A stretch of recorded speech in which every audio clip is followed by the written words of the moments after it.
I tell the children that I never know when this book is going to arrive on my doorstep or in my house or on my table.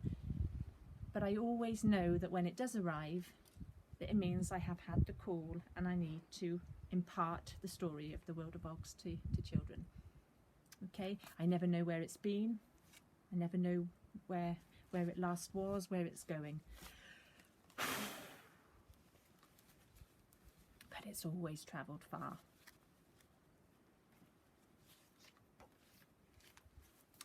Have you ever wondered why moths find your woolly jumpers so delicious? Look at that. Or why blankets that look so soft are so itchy? It's hideous. Or why if one sock goes missing, it comes back covered in fluff. Then meet the Oggs who know about this stuff.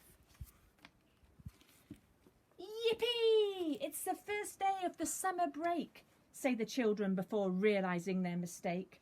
They put on their shorts with their swimsuits underneath. They rushed to the bathroom and cleaned all their teeth.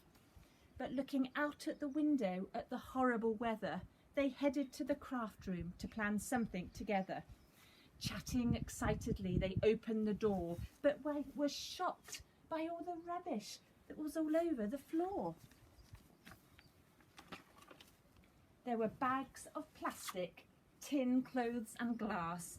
The piles were so high the children struggled to get past. Mum called from the kitchen, "Children, can you sort the waste out?" "What? This is waste," the children shout. As the rain hit the window, the children look sad. Awful waste and bad weather, the world has gone mad. Not sure what to do, but troubled by the sight. The youngest of the children spoke to a jumper she held tight. "I wish you could explain what this is all about." Then dropping it to the floor, it changed as if something was trying to get out. The sleeve of a jumper had taken a new shape.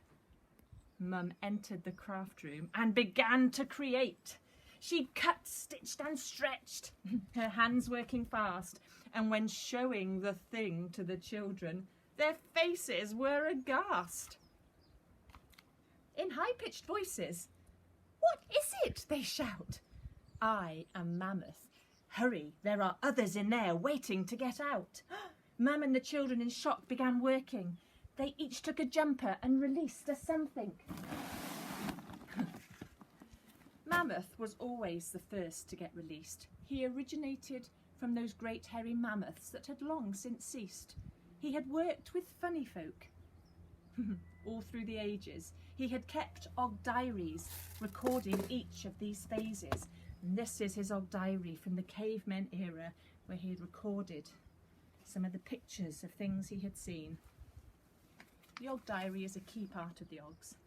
His job was always to wait for the Ogg call, and then when it came, he would gather them all. 14 Oggs were released that day. Confused, Mum and the children didn't know what to say. Bewildered, they looked to Mammoth, asking, "What should we do next?" "Be patient," he said, "I can see you are perplexed."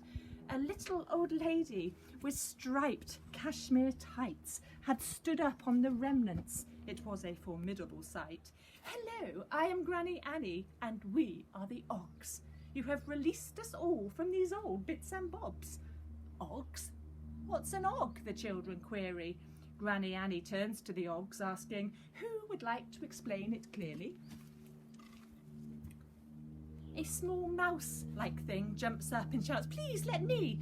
She is the newest Ogg, and her name is Phoebe. "We only reveal ourselves when we get a call. We are here to help you make a difference in your world, however small. We can help you to reveal the Ogg in you, and when it is released, you will know what to do." Whilst Phoebe was talking, Mammoth looked at the gang. Seeing their faces, the old memories began. There was Kenneth the Worrier, still looking forlorn. He was sat next to Phoebe, the newest Ogg born. Next was Billy, who thought everyone thick. but he was still a teenager growing into his fabric. Granny Annie approached Billy, wanting to sing him a song. At the mention of this, Billy was up and gone. Nana Peg was busy asking what everyone would like to eat, but was interrupted by Aggie and Clarice fighting over a seat. Mammoth was pleased to see Tom looking strong. He was chatting to Eleanor, who always found something wrong.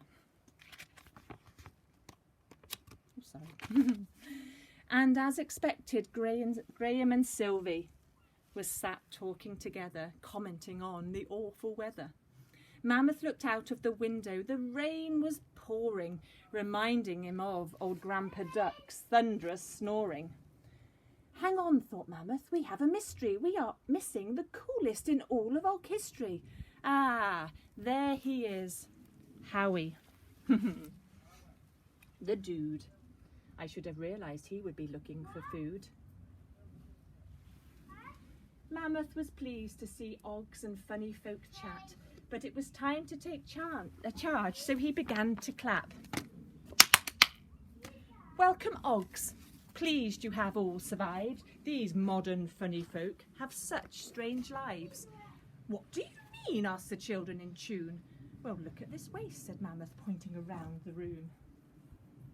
Mum spoke to the group. Every week it's the same.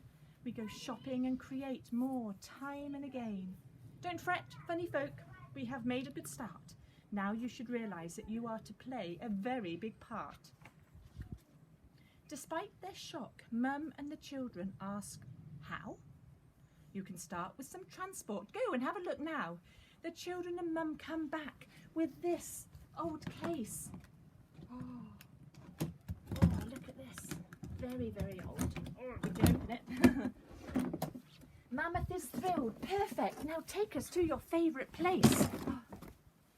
After all the Oggs had climbed inside, the suitcases closed and the Oggs are taken for a ride. As Mum and the children walk down to the sea, they hear Mammoth shouting, Oggs, stop being so noisy. Shh, say the children, worried that someone may hear. We are in a public place. There will be funny folk near. They eventually arrive down on the sand. The children and Mum watch as the Oggs all run around. Though each of the Oggs seems to know what must be done, Mammoth still shouts, get the settlement ready whilst we still have the sun. The children call to Mammoth asking, what happens next? You will leave us to settle and get things fixed.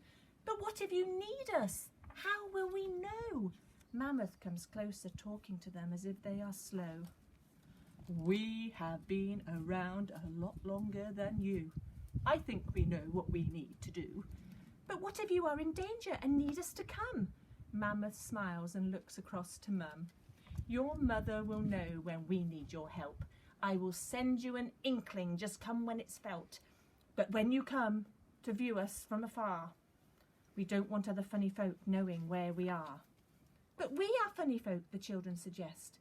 But children, you have changed. You are no longer like the rest. Funny folk can't change if they don't meet you, the children state. Ah, said Mammoth, but they need time to appreciate. More and more will soon come along, but if we rush, it may all go wrong.